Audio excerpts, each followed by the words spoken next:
On today's motor track test, we have the 19990 Kia Picanto GT, Australia's cheapest performance car. To see if it can live up to that title, I'm going to quickly run you through the specs, take it for a drive and then set a lap time. Before then, like the video, subscribe to the channel and let us know in the comments if you want to see us track test more of these slightly unusual choices.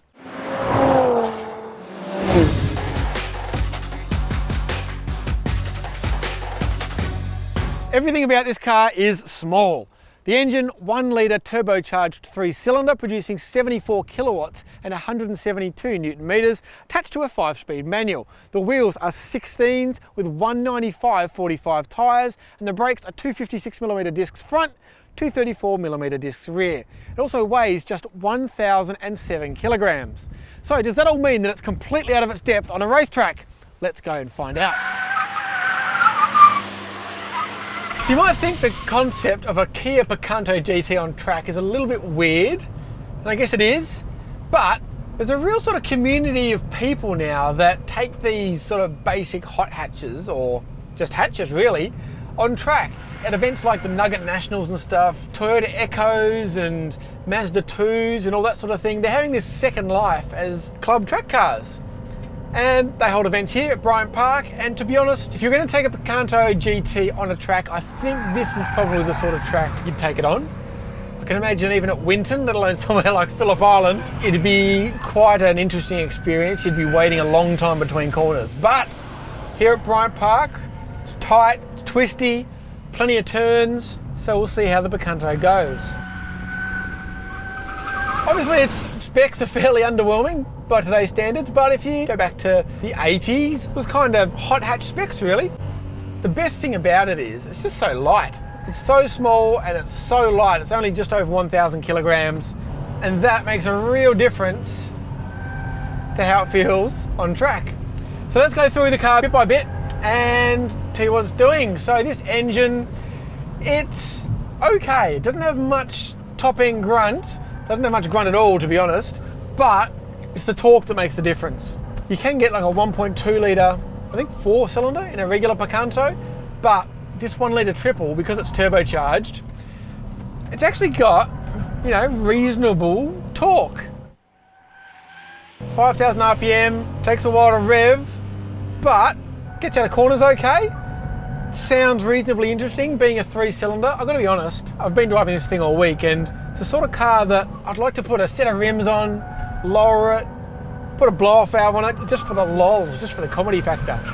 Struggles up the hill a little bit, but we're getting there. As you can hear, those tyres, not a performance tyre, but I'm starting to have a bit of fun here. So the steering's good. Steering's not a lot of feel.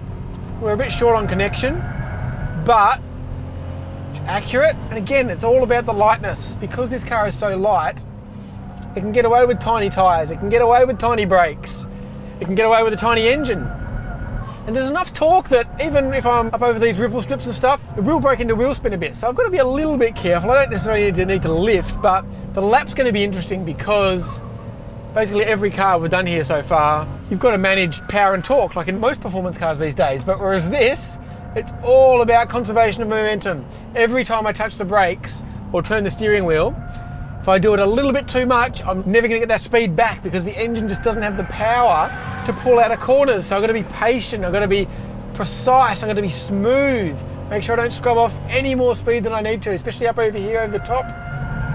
The flip side of that is, because this thing's so small, the racetrack feels kind of huge. I've got multiple line options. It's not like the RS5 or a Mustang or something where I'm using all the track to begin with, so I've got to be really careful. In this, I can pick a number of different lines, I can carry more speed through the corners, I can open up the corners. A little bit of sort of corruption to the steering under power as the wheels spin, but it's not terrible. That sounds too harsh to say it's not terrible, but it's kind of fun. You could actually do with even more power, to be honest, a little bit more power just to help it get up these hills. Brakes are holding in there, they're getting a bit smelly, but that's okay. It's fun, like there's not a lot of adjustability to it. I can't really lift and get the rear to jink around or anything like that. Like even up over this top corner where cars can often head into oversteer, you kind of just lean on the front tyres, but it works because you can open up the corners. So I don't need that rear end adjustability. I don't need it because I can choose my line. I don't have to try and rotate the car to get it through these corners. I can just brake, turn in, heaps of room, hit the apex neatly, and off we go. Obviously, it's not going to be a fast lap time. I can tell you that now. I don't know how slow it's going to be, but it's an enjoyable challenge, and that's what you want out of any car, really. There's a process to making this thing go fast. So the gearbox, it's a little bit imprecise. The throws are quite long, but the gear ratios are pretty good. Mainly doesn't really get out of second. Quite easy to heel toe. So all the fundamentals are there. We've got just enough power to keep things interesting. We've got a decent balance. Yeah, it's understeer led, you know, it just pushes at the front, but it doesn't just wash out. It still hangs on. Got decent body control. Can float it through these fast corners. And I can commit to corners because I know what it's going to do. Oh. Oh, these tyres not enjoying this. And because the engine's turbocharged, it's quite slow in its response. So you've got to give it a bit of a blip, but nothing. ESP goes all the way off. I've got traction off, ESP off. It's not cutting in at all. Whether there's a secondary system, like if I got really out of shape, I'm not quite sure, but I can't imagine getting this thing really out of shape. So it's good. No electronic interventions, just me in the car, around Bryant Park, Kia Picanto GT. Fun. But the real question is, how quick is it? So let's stick the lid on and go for a hot lap. Maybe more of a warm lap.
Unsurprisingly, the Picanto GT sits at the bottom of our leaderboard, but its 1 minute 14.4 second lap time is certainly no embarrassment. The Kia Picanto GT isn't exactly a natural track car, but around a tight twisty circuit like this, it's actually quite a lot of fun and a real challenge to get the most out of. I bet you were surprised at how quick that lap time was as well.